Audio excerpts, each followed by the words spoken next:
PVS के जो दर्शक हैं, जो अपने आरजीसीएन भाई बहन हैं, हम आपसे अनुरोध करेंगे कि एक बार वो कर्ण प्रिय धुन भी सुना के हम लोगों को अभिभूत करें।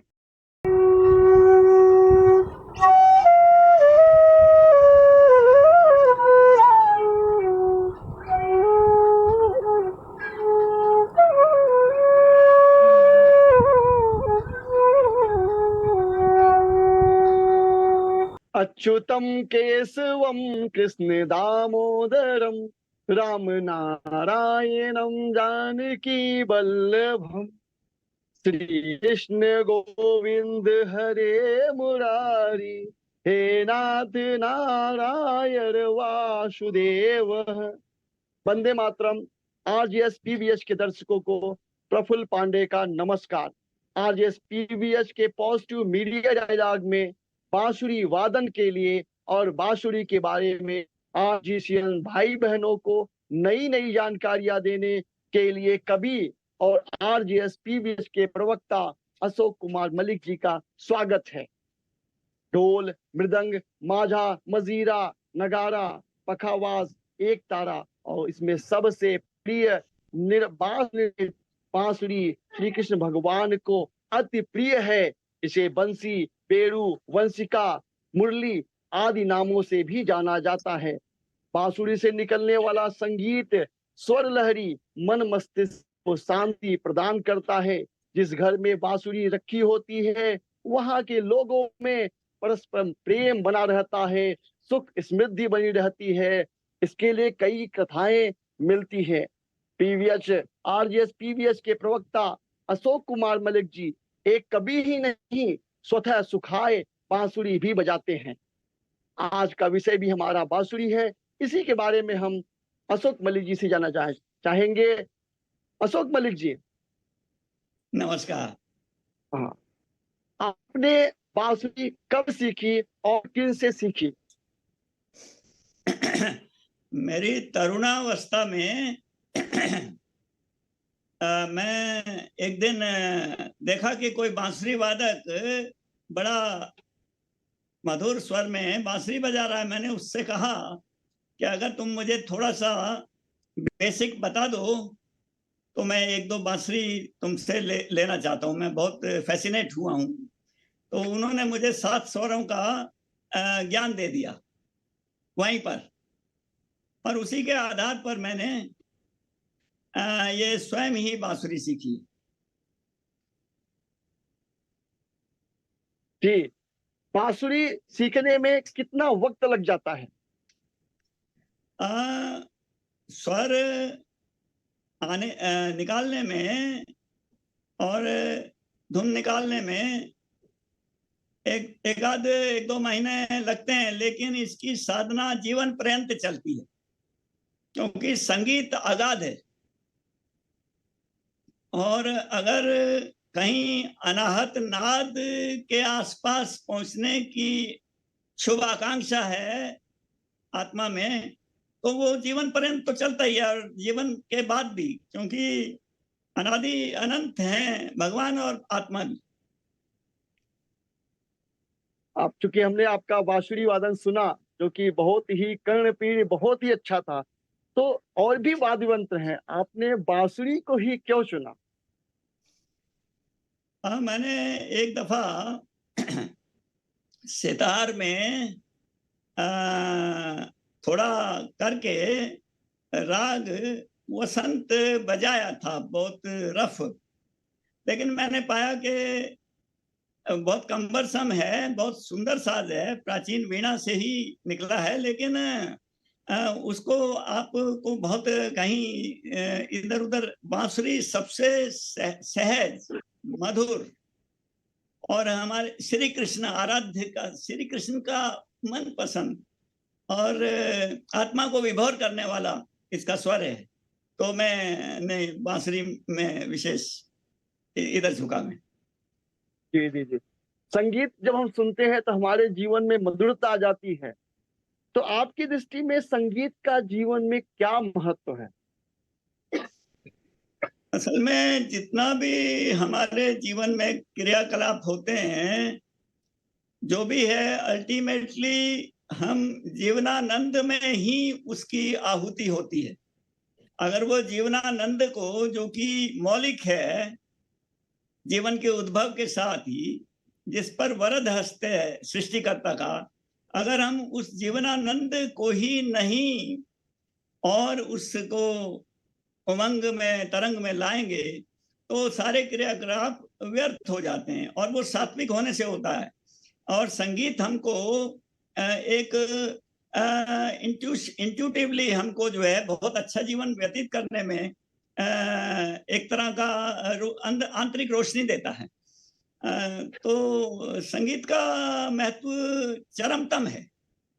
संगीत के बिना मैं जीवन की कल्पना भी नहीं कर सकता। इस समय भगवान श्री कृष्ण के जन्म को मनाने के लिए पूरा भारत हर्षोल्लास के साथ इसे मना रहा है और वो बांसुरी उनको प्रिय, बहुत ही प्रिय है। तो बांसुरी वाद्य जो है ये कितना प्राचीन है, इसके बारे में आप बताइए। बांसुरी अत्यंत प्राचीन वाद्य है और श्री कृष्ण गाथा के साथ हमारे हृदय में उनकी लीलाओं के संग संग हमें वो प्रिय हो गया साज। और उनको वेणुगोपाल और अनेक नामों से हम जानते हैं। बांसुरी हजारों साल खुदाई में भी मिला है। बांसुरी अनेक प्रकार की बांसुरियां मिली हैं भारतवर्ष में, बहुत प्राचीन समय से है। और श्री कृष्ण के साथ जुड़ जाने के लिए इनका प्रतीकात्मक अर्थ भी हो गया है बांसुरी का। जी जी जी। तो जैसे कि जब कृष्ण भगवान बंसी बजाते थे तो उसके उनके स्वर को सुन करके जो सखा होते थे, जो वहां पे बाल शाखाएं होती थी, गोपियां होती थी, वो चली गई। तो जो बंसी है इसके आध्यात्मिक एवं प्रतीकात्मक जो है, इस पे कृपया प्रकाश डाल, आध्यात्मिक और प्रतीकात्मक। असल में श्री कृष्ण, ओम नमो भगवते वासुदेवाय नमो नमः। श्री कृष्ण असंख्य लोगों के आराध्य देव हैं और उनके प्राकट्य के साथ ही जो अनाहत नाद है वो कर्ण गोचर भी हुआ उनकी लीलाओं में और होता है इस धरती पर। तो उसका अनाहत के साथ कनेक्शन है। हम स्थूल इंद्रियों से के पार चले जाते हैं। यही कारण है कि जब सखा और उनसे उनका वेणुवादन होता था वृंदावन में, तो उनमें द्वित्व का भाव रहता था। एक तो ये जो स्थूल कर्ण सुनते हैं उनमें मधुरता घुलती है और उनकी अंतश्चेतना में अनाहत का कहीं आभास होता है। यही कारण है कि अल्टीमेटली वो ये समझ जाते हैं या उसके किनारे पे पहुंच जाते हैं कि हमको जो इस जीवन में है उसका चरमतम उद्देश्य है एक अच्छा जीवन बिताकर, एक माधुर्यपूर्ण जीवन बिताकर सब आनंद में रहें। तो उस ओर हम अनाहत नाद ब्रह्म में सम्मिलित हो जाएं। जी जी जी। कृष्ण भगवान जो जो बांसुरी बजाते थे, तो कृष्ण भगवान की बांसुरी की तो आपने काफी महत्व के बारे में बता दिया। कृष्ण भगवान के जो भक्त हैं बांसुरी बहुत ही है, लोग अपने घरों में भी बांसुरी को लगाते हैं। तो इसके आप क्या महत्व है, जो कृष्ण भगवान की जो ये बांसुरी का जो महत्व है, इसके बारे में आप थोड़ा प्रकाश। असल में जो उनका संदेश है वो वाणी के पार जाता है, क्योंकि उनसे वो चरमतम है और इनफैक्ट शब्दातीत हैं। बड़े से बड़ा कवि यही कहता है कि कहना नहीं जानती मेरी वाणी। तो जहां जी जी वाणी असमर्थ हो जाती है, अर्थात देवी सरस्वती वाणी, तो वहां उस ब्रह्म से कुछ कहने के लिए अल्टीमेटली हमें सुर का सहारा ही लेना पड़ता है। यही कारण है कि घर घर में लोग जब बहुत आत्मविभोर होते हैं, उनके पास शब्द नहीं होते उस आनंद को व्यक्त करने में, तो वो गुनगुनाने लगते हैं। और जी जिनको जी अंतर्दृष्टि है संगीत के बारे में, वो किसी का गुनगुनाना सुन के अभिभूत हो जाते हैं कि उनको भी कभी कभी नहीं पता होता कि इस समय उनका जो रूह है वो ब्रह्म की ओर उन्मुख है। जी जी जी जी। अब इस पे जो इसका जो महत्व है, तो साहित्य में बांसुरी के उल्लेख और जो इसका वर्णन मिलता है, इसके विषय में बता। हाँ, साहित्य में विशेषकर हमारे भक्त कवि जो हुए हैं, उन्होंने इसको बहुत महत्व दिया ही है, और इसमें आश्चर्य भी नहीं है। चाहे सूरदास जी हों, हित हरिवंश जी हों, स्वामी हरिदास हों, जो कि बहुत बड़े, जिन्होंने प्राकट्य भी किया है बांके बिहारी जी को, और जो गुरु भी कहे गए हैं तानसेन के, और चाहे भक्त मीरा हों, इन्होंने बांसुरी के विषय में बहुत सुंदर सुंदर अभिव्यक्ति की है। जैसे मीराबाई कहती हैं कि उनका कहना है कि जो है या मोहन के मैं रूप लुभानी, सुंदर बदन कमल दल लोचन बाकी चितवन मंद मुस्कानी। या मोहन के मैं रूप लुभानी, जमुना के नीरे तीरे धेन चरावे, बंसी में गावे मीठी बानी।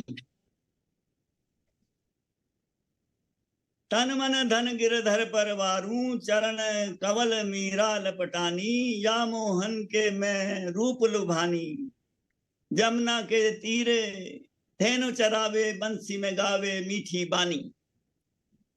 ये मीरा ने कहा है। और बहुत से उन्हें चलो री मुरली सुनिए, कान बजाई जमुना तीर, ये इन्होंने कहा है। एक और भक्त हुए इन्होंने, ये तो सूरदास मदन मोहन एक और हुए हैं, उन्होंने कहा चलो री मुरली सुनिए, कान बजाई जमुना तीर, तजी लोग लाज कुल की कानी, गुरुजन की भीर।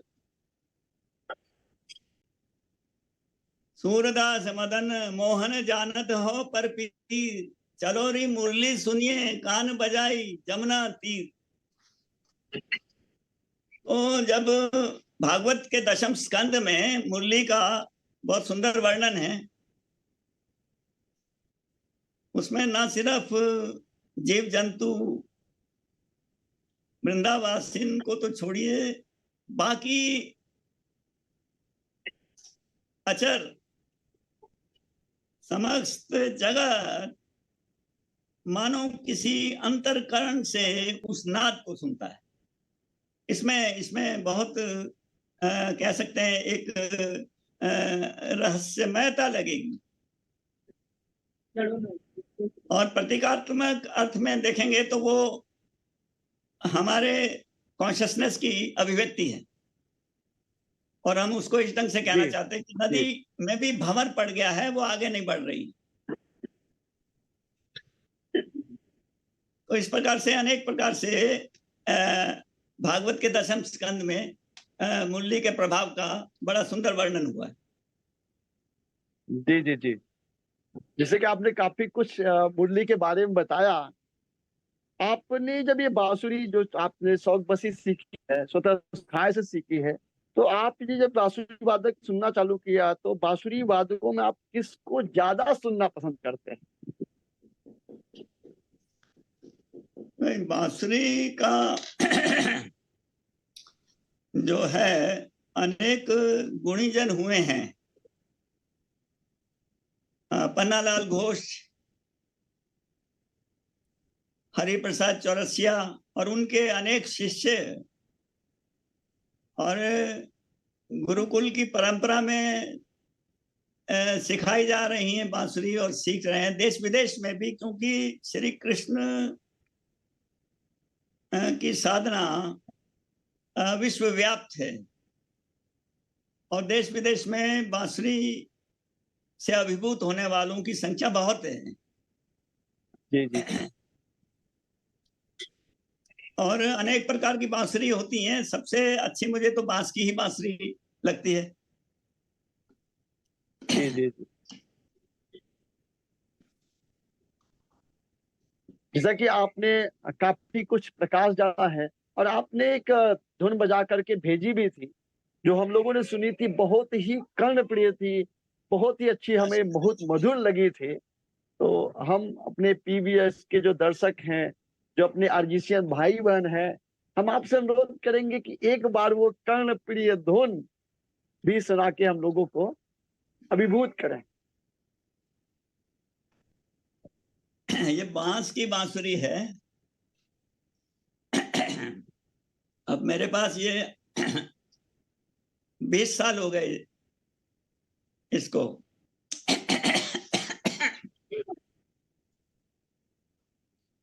आप तैयारी कर ले क्योंकि आपने बहुत ही अच्छी बजाई थी, बहुत मधुर थी। हाँ, तो ये क्योंकि क्योंकि जिस सबको समय पता चलना चाहिए। स्टार्ट होता है, एक तो मंच पे बजाया जाता है, वो बहुत अच्छा लगता है, बहुत स्किल होती है। लेकिन सबसे अच्छा संगीत तब छूता है जब मन की गहराइयों में एक अद्भुत क्षण में भाव विभोर होने के बाद वो उसकी अभिव्यक्ति होती है। और वो होने पर आश्चर्य नहीं कि मन को छुए। तो मैं जी जी आपको एक कोशिश करता हूँ। जी।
जी जी, बहुत ही मधुर, बहुत। ऐसा कहते हैं कि जब गोपियां श्री कृष्ण भगवान को बांसुरी बजाते हुए सुनती थी तो अपने सुध बुध खो देती थी, अपने काम को छोड़ देती थी। और निश्चित तौर से बहुत ही कर्णप्रिय है। आप बजा रहे थे तो मैं खुद ही मंत्रमुग्ध हो रहा था। तो ये बहुत ही कर्णप्रिय है। तो अशोक मलिक जी, मैं आपसे जानना चाहूंगा कि चूंकि ये बहुत बड़ा पर्व है कृष्ण भक्तों के लिए, आज पूरा भारत ही कृष्ण जन्माष्टमी को मना रहा है, तो आपका क्या मैसेज होगा कृष्ण भक्तों के लिए? मेरा यही कहना है कि हमको आधुनिक युग में भी और वैज्ञानिक युग में भी, क्योंकि विज्ञान का डोमिनेंस भी है और आधुनिकता के हिसाब से रहना है, लेकिन स्पिरिचुअलिटी से कॉन्शियसनेस अलग ना हो सकती है ना है। अतः देश विदेश में जिधर भी उन्मुख हुई है कॉन्शियसनेस, वो उधर उन्मुख हो, और जिनका नहीं भी है उतना, वो उसका जरूर अनफोल्ड करें। और हमारे लिए तो गीता हमारे हरदम उसका संदेश सोते जागते हमारे तो पास में कृष्ण भक्तों के और कृष्ण को आराध्य समझने वालों के लिए तो है ही है। और बड़ी भीड़ आज के दिन उमड़ती है और बहुत आनंद उत्सव होता है। वो थोड़े क्षण में वो सब समाहित कर लेना चाहते हैं सारे जन समुदाय। जो श्री कृष्ण का विविध संदेश था, वो ना तो जीवन से विमुक्ता का संदेश है, लेकिन जीवन से पार जाने का भी संदेश है। आजकल की भागा दौड़ में हम ज्यादा मैटेरियलिस्टिक हो गए हैं और यही कारण है कि गंभीर आनंद का अभाव है। और बांसुरी का वादन जो है, श्री कृष्ण की बांसुरी और गीता का भी संदेश, दोनों का सम्मिलित जो प्रभाव है हमारे मन पे, माधुर्य का भी, ग्राउंड रियलिटी का भी, जीवन के उत्सव का आनंद लेने का भी और जीवन के पार जाने का भी, चाहे वो भक्ति मार्ग से हो, कल्याण मार्ग से हो, कर्म मार्ग से हो जो कि कल्याण मार्ग है, उपासना से हो, किसी भी भांति हो, हम स्पिरिचुअलिटी से अछूती कॉन्शियसनेस नहीं रह सकती है। और दूसरा है कि हमें सामंजस्य भी करना है। आधुनिक युग सामंजस्य का है। हमारा पृथ्वी के लोग बहुत नजदीक आ गए हैं। हमारी बाहरी उन्नति तो आश्चर्यजनक है, लेकिन अभी भीतर बहुत अंधकार है। हमको चाहिए कि स्पिरिचुअलिटी से जो उजाला आ रहा है, हमारी जो टाइमलेस हेरिटेज है, उससे जो रोशनी आ रही है, उसको हम आत्मसात करें और अंधेरे से प्रकाश की ओर हर दिन हर क्षण बढ़ते रहें। तो आज जन्माष्टमी के दिवस पर हम श्री कृष्ण को स्मरण ही नहीं करते। श्री कृष्ण कहीं गए नहीं है, नित्य लोक यही है। वृंदावन को सेंटर मान के समझे कि नित्य वृंदावन यही है, यही सब कुछ है, नित्य लोक है। आत्मा भी ना जाती है ना आती, अनादि है, उसका कोई कहीं आना जाना नहीं। तो आत्मा और परमात्मा इनका खेल है।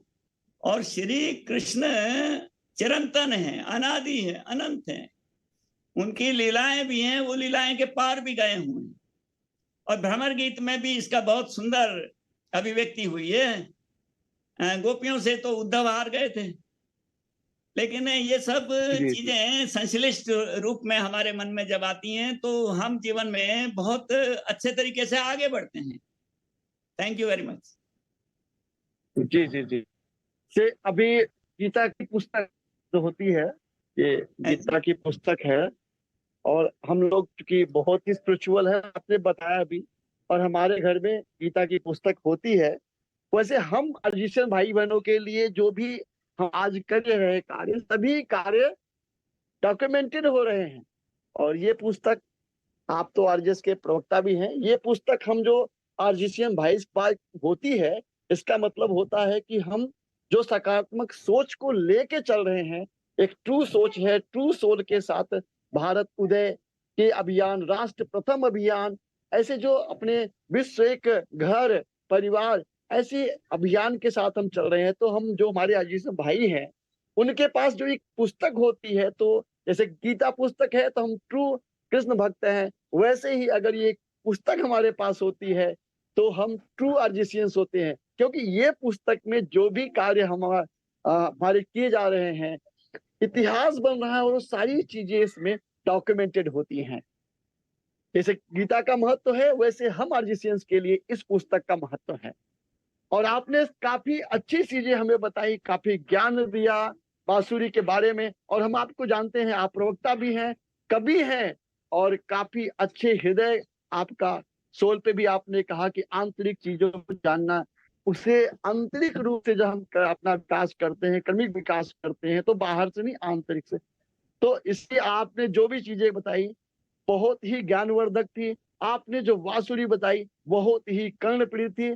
और हम आर्जिशियन भाई बहन आपको इस ज्ञान के लिए जो आपने हमें मार्गदर्शन दिया, उसके लिए धन्यवाद देते हैं। जय हिंद, जय भारत। जय हिंद, जय हिंद।